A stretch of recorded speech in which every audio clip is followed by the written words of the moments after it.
Hello, and welcome to the Jubilee Venture Eagle Mine Gold Placer mining operation.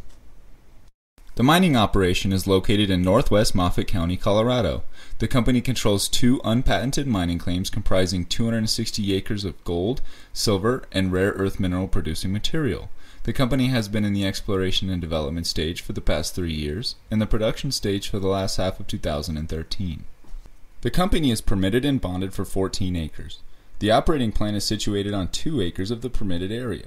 The gravity mill has the capability of processing greater than 40 tons of material per hour. The plant equipment includes a double-decker screen, Derrick vibrating screens, Reichert cones, Reichert spirals, hydrocyclones, Gemini 1000 processing table, Toyo pump, and 9 slurry pumps and pump boxes, to name a few of the items. Power is provided by 2 portable generators, a 250 kilowatt and a 60 kilowatt that are EPA compliant. Water is provided by a well. The company is permitted for the use of 132 acre-feet of water per year.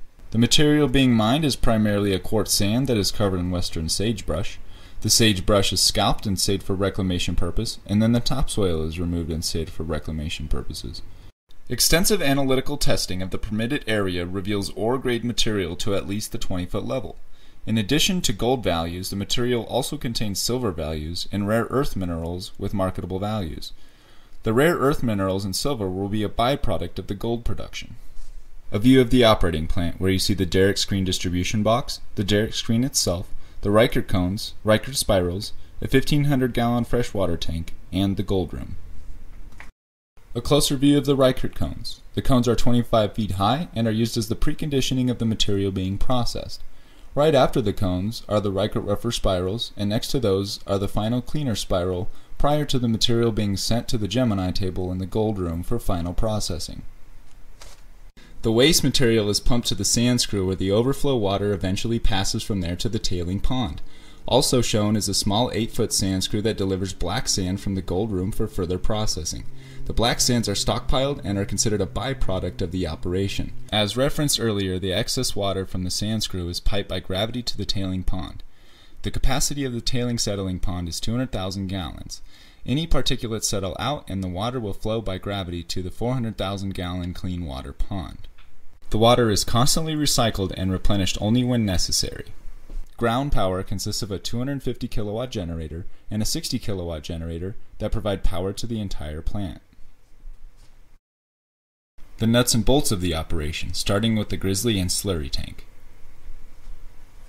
The slurry is then mixed with the aid of a Toyo pump and pumped to the double-deck vibrating screen. The Toyo pump is 62 inches tall, weighs over 2,300 pounds, and has the capability to pump 2,000 gallons of material per minute. The pump speed is regulated with the use of a variable speed control. The pump is attached to a 2-ton electronic chain hoist to allow for maintenance and removal from the slurry tank if necessary. The Toyo pump feeds the double-deck screen with a 4-inch oil-filled hard rubber-lined pipe that connects to a 4-inch steel pipe that ends at a small distribution box that empties onto the double-deck screen. Please note the safety fencing around the slurry tank and a door that has remained locked during processing for safety concerns. The action of the water mixing with sand quartz material, funneling into the slurry tank, and the Toyo pumping material to the double-deck screen. Please note the distribution box that is adding material to the screen, and then the action of the screen with the oversized material that eventually works its way over to the conveyor for disposal.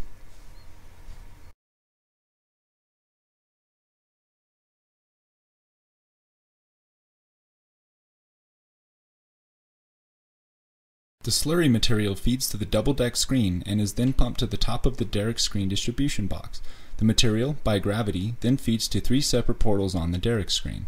3 separate 30-mesh screens scalp off the oversized material, and the undersize falls through to a pump box to continue through the plant to the hydrocyclones and Reichert cones. The oversized material from the Derrick screen falls through to the large sand screw, and along with the oversized material from the double-deck screen, it is conveyed to the reclamation area.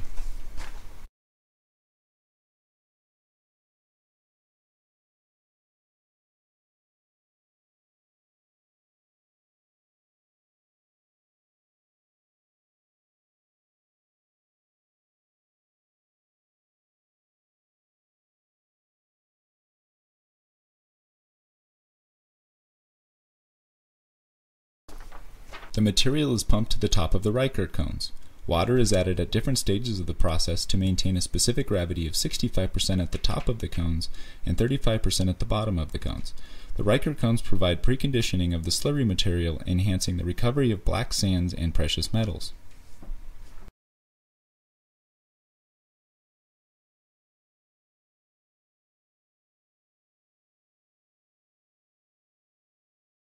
The bottom of the cone is considered to be waste material, but is pumped back through the system to give it one more chance to gather ore-grade material prior to being sent to the reclamation area. The rougher spirals provide the ability to further concentrate the slurry material being pumped through the system. The spirals, by gravity, provide 3 cuts of the material. The outside ring of the spiral is the least desirous of the material and is eventually sent back to the system for reclamation purposes. The middle track contains values and will be processed through the system several times prior to the system gathering the best product that ends up on the inside track of the spiral. The cleaner spiral also completes 3 separate cuts.